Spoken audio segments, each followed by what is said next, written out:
Imagine someone knowing your every move, where you live, where you work, and who you visit. We all lost here, we really did. Desmond Teal says he knew his daughter, Sarah Beck, was being tracked by her ex-boyfriend, but he didn't know how. He would show up in places that only her and her friend would know that they were going, and he would just show up. Teal says they had been broken up for about 7 months, and it's his belief his daughter was tracked for most, if not that entire time. We all knew that something was awry. Teal tells the KSHB 41i team the ex-boyfriend never showed signs of violence. When the two broke up, Sarah moved out, got a new job, and was back in college.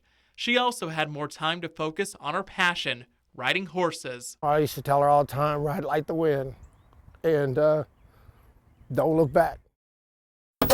Investigators are trying to identify the victims in a shooting that killed 3 people in Lenexa yesterday. 3 months ago, Lenexa police responded to a home on Laurelwood Street. 3 people died in what investigators call a double homicide-suicide. Police identified the victims as Sarah Beck and Mikey Williamson, an acquaintance of Sarah's. They say Sarah's ex-boyfriend pulled the trigger before taking his own life. I just think it was more than he could handle to see her thrive without him. Her ex-boyfriend, we believe, was tracking her with GPS devices, tracked her to a location here in Lenexa where he murdered her. Officer Danny Chavez is Lenexa PD's spokesperson. He says the department believes the ex-boyfriend put this tracker on Sarah's car. The device tracks in real time on a map, but police say the ex-boyfriend also set up a geofence that would automatically notify him when Sarah showed up at work, at her friend's house, or even at her home. The police have to have a warrant in order to do that to somebody. Now, we got the general public just doing it. While the case is now closed, it's not the first one Lenexa police have investigated involving stalking with a location tracker. Since 2018, they've had 4 others, but none ended in death until now. Whether they ended in violence or not, they're pretty terrifying for all the victims involved. Did you ever imagine it would come down to this? No, not in a million years. I had asked Sarah repeatedly, are you scared?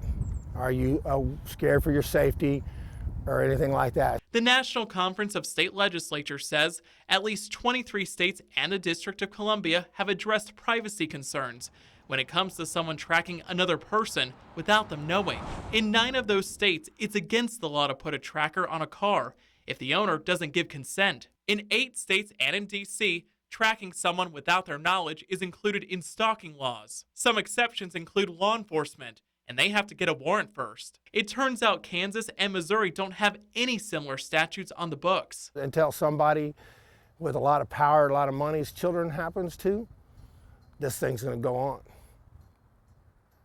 I'm just a regular old Joe. This should have never happened in the first place, and I don't know how somebody in a position of power could just move on after hearing more details about this. The 41i team contacted State Representative Joella Hoy because her district includes Lenexa. Now she's looking into what can be done. It is very concerning to hear how that technology can make stalking more serious, and it does put into my mind that we need an enhancement of the severity of stalking as a crime if something like this is used. To put it simply, would you support legislation on this? Yes, I think we can look at the definitions and of stalking and the technology, and I think there's something there. Teal hopes lawmakers will follow through. By sharing his daughter's story, he believes it will serve as a warning. If this is going on, you got to do something. Don't wait.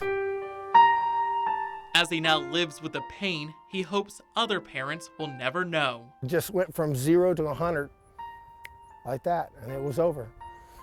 And that's with the rest of my life, I have to live with the fact that I didn't do enough. I didn't do enough to protect her. For the KSHB 41i team, I'm Cameron Taylor.